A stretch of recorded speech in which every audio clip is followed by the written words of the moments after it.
Hello friends, welcome to Saho Sab solutions. दोस्तों, जैसा कि इस सीरीज के पिछले वीडियो में हमने ये देखा कि कंपोनेंट क्या होता है और क्या कंपोनेंट में चेंज आया है एंगुलर 17 में, और कंपोनेंट बेस्ड एप्लीकेशन हम क्यों बनाते हैं।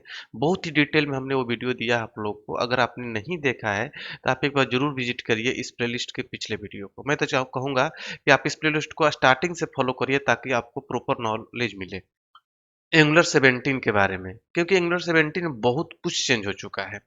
हमने पिछले वीडियो में ही देखा कि एक डेकोरेटर मिला था, कंपोनेंट का डेकोरेटर। तो हमने बोला था कि आप लोग को मैं एक डेकोरेटर के बारे में वीडियो दूंगा। तो ये वही वीडियो है जिसमें हम डेकोरेटर के बारे में देखेंगे कि डेकोरेटर क्या होता है, कितने टाइप के डेकोरेटर होते हैं, कौन-कौन से कॉमन डेकोरेटर होते हैं। इन सब के बारे में हम इस वीडियो में डीपली देखेंगे और प्रैक्टिकल भी करेंगे। तो चलिए स्टार्ट करते हैं इस वीडियो ट्यूटोरियल को। और स्टार्ट करने से पहले मैं आप लोग से एक रिक्वेस्ट करना चाहूँगा कि अगर अभी तक आपने मेरे इस चैनल को सब्सक्राइब नहीं किया है, तो काइंडली आप इसे सब्सक्राइब कर लें और बेल के आइकन को क्लिक कर लें। तो चलिए देखते हैं डेकोरेटर के बारे में। देखिए, डेकोरेटर जो होता है, decorators are a feature of TypeScript and are implemented as function. जो डेकोरेटर होता है एक टाइप स्क्रिप्ट का फीचर है और एक फंक्शन की तरह इम्प्लीमेंट किया जाता है। The name of the decorator start with at symbol. जो मैंने पिछले क्लास में बताया था, पिछले वीडियो में बताया था कि जो डेकोरेटर का नेम होता है @ से शुरू होता है एंड जो पोस्टफिक्स में पैरेंथेसिस लगा रहता है। ठीक है, तो उसको हम डेकोरेटर से आइडेंटिफाई कर लेते हैं। Decorators are simply function that return function. Decorator function होता है और फंक्शन ही रिटर्न करता है। This function supply meta data to Angular about a particular class, property, value और मेथड। ये फंक्शन क्या करता है, मेटा डेटा प्रोवाइड करता है। जैसे कंपोनेंट डेकोरेटर के अंदर आपने देखा था, सिलेक्टर था, टेम्पलेट यूआरएल था, स्टाइल यूआरएल था, स्टैंड अलोन था, इंपोर्ट था। वो मेटा डेटा वही डेकोरेटर सप्लाई कर रहा था, वही डेकोरेट कर रहा था उस क्लास को, और उस क्लास को एक कंपोनेंट बना रहा था। ठीक है, decorators are invoked at run time. Decorators अपने आप रन टाइम पर इन्वोक हो जाता है। इस चीज को मैं आप लोगों को दिखाऊंगा अभी। ठीक है, decorators allow you to execute functions. For example, component decorator जो है execute the component function imported from the Angular 17। आगे देखिए कि कौन कौन से कॉमन डेकोरेटर्स होते हैं। जैसे एनजी मॉड्यूल जो होता है, अगर देखिए एनजी मॉड्यूल अभी इस आपको 17 के अंदर बाय डिफॉल्ट नहीं मिलेगा, लेकिन आगे मैं जब फीचर मॉड्यूल पढ़ाऊंगा तो ये एनजी मॉड्यूल डेकोरेटर मिलेगा, इसलिए मैंने इसको यहाँ पर डाल दिया है। ठीक है, बाय डिफॉल्ट आपको अभी दिखेगा नहीं। जब मैं फीचर मॉड्यूल का वीडियो दूंगा तो वहां पर देखिएगा एनजी मॉड्यूल मिलेगा। तो एनजी मॉड्यूल मॉड्यूल को डिफाइन करता है।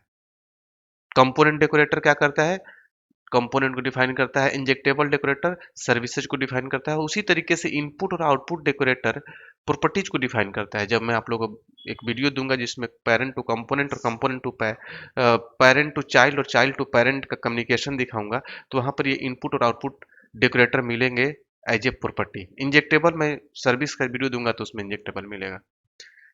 तो कुछ कम टाइप ऑफ डेकोरेटर समझ लीजिए। कुछ जो डेकोरेटर होते हैं जो क्लास लेवल के होते हैं, जिसे हम क्लास डेकोरेटर बोलते हैं। जैसे कंपोनेंट डेकोरेटर आपने देखा था, अभी मैं आप लोगों को कोड में दिखाऊंगा। तो उसमें क्लास था, उस डेकोरेटर के अंदर क्लास था, जिसके चलते उसको हम बोलते हैं क्लास लेवल का डेकोरेटर। एनजी मॉड्यूल का भी अपना क्लास होता है। तो प्रॉपर्टी डेकोरेटर कौन होता है, जो प्रॉपर्टी बनाएगा। जैसे इनपुट और आउटपुट डेकोरेटर प्रॉपर्टी जनरेट करेगा तो इसको प्रॉपर्टी डेकोरेटर बोलते हैं।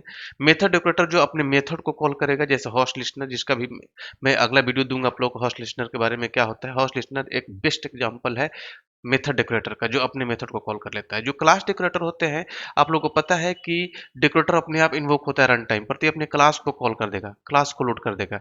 ये मैं दिखाऊंगा अभी आज ही के वीडियो में। पैरामीटर डेकोरेटर क्या होता है, जो इंजेक्टेबल होता है, जो पैरामीटर एक्सेप्ट करेगा। तो हर डेकोरेटर का अपना एक यूनिक रोल होता है। चलिए मैं आप लोग को एग्जांपल के साथ दिखाता हूँ कुछ चीजें जो आप लोग को क्लियर करेगा डेकोरेटर के बारे में, किस डेकोरेटर की बात कर रहा हूँ मैं। लिए चलता हूँ आप लोगों को प्रोजेक्ट में। तो देखिए ये वही प्रोजेक्ट है जो हम लोग पिछले वीडियो में देख रहे थे। तो देखिए यहाँ पर इसी डेकोरेटर की बात कर रहा हूँ। ये डेकोरेटर ही इस क्लास को डेकोरेट कर रहा है। ठीक है, मतलब कि अगर ये डेकोरेटर नहीं होता तो ये नॉर्मल एक क्लास होता। ठीक है, और हर डेकोरेटर का कुछ अपना मेटा डेटा होता है। ठीक है, और इस डेकोरेटर को आइडेंटिफाई करने के लिए क्या बताया कि @ से स्टार्ट होगा और पैरेंथेसिस से बंद होगा। तो ये एक डेकोरेटर हो गया और इसी के अंदर कुछ मेटा डेटा होते हैं। यही कंपोनेंट डेकोरेटर इस क्लास को डेकोरेट कर रहा है कि ये कंपोनेंट कहाँ लोड होगा जहाँ पर इसका सिलेक्टर होगा। ये कंपोनेंट कैसा दिखेगा, जैसा इसके मेटा डेटा के अंदर एचटीएमएल का फाइल होगा जो डिजाइन करेंगे वैसा दिखेगा। इस कंपोनेंट का सीएसएस क्या होगा, इसी के मेटा डेटा डिफाइन कर रहा है।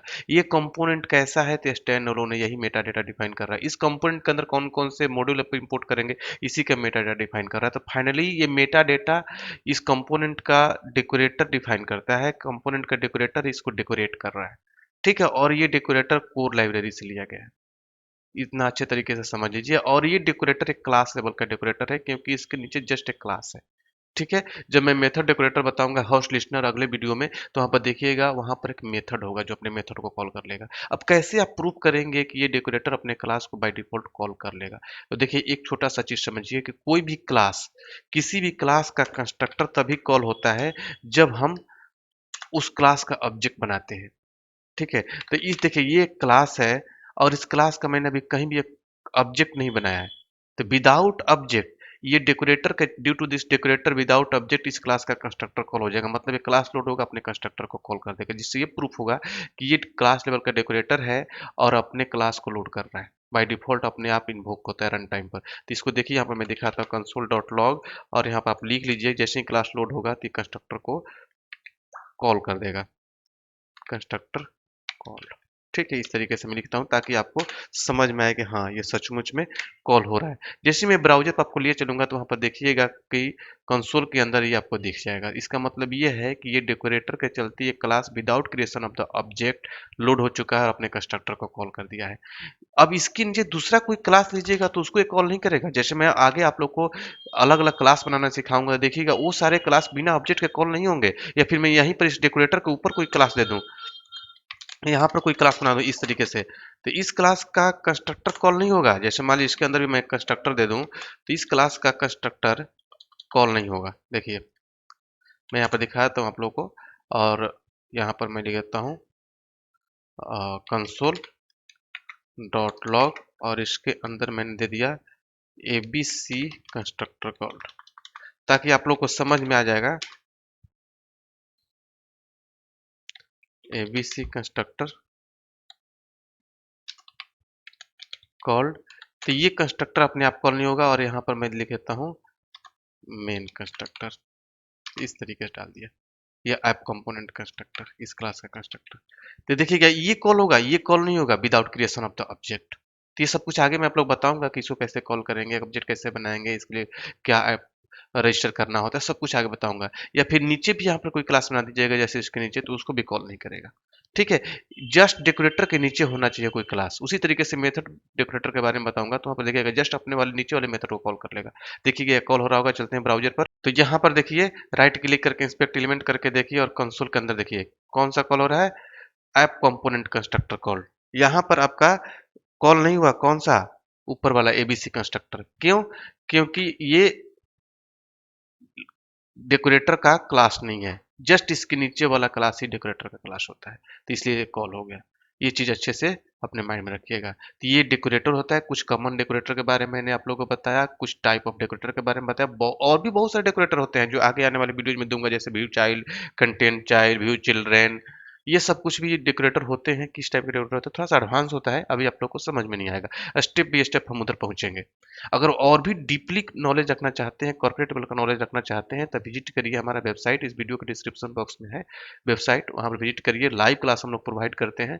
लाइव क्लास में सब कुछ कॉर्पोरेट लेवल का पढ़ाया जाता है with project training. Project training भी हम लोग लाइव क्लास में देते हैं, जहां पर हम लोग ई कॉमर्स का प्रोजेक्ट डेवलप करना सिखाते हैं, एपीआई इंटीग्रेशन सिखाया जाता है, आरएसएस लाइब्रेरी सिखाया जाता है, free of cost type script भी होता है।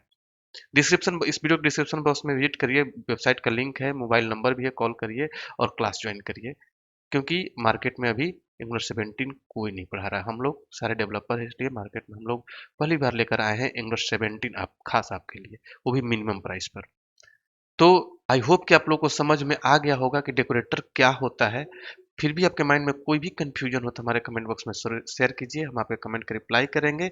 अगले वीडियो में मैं एक मेथड डेकोरेटर के बारे में बताऊंगा जो आपके लिए बहुत ही खास है। उसके बाद हम अगेन कंपोनेंट डेकोरेटर के जितने मेटा डेटा हैं उसके बारे में अब आप लोग को सेपरेट सेपरेट वीडियो दूंगा। स्टेप बाई स्टेप देखते रहिए, फॉलो करिए इस सीरीज को। तो चलिए मिलते हैं अगले वीडियो में, तब तक ले थैंक यू सो मच।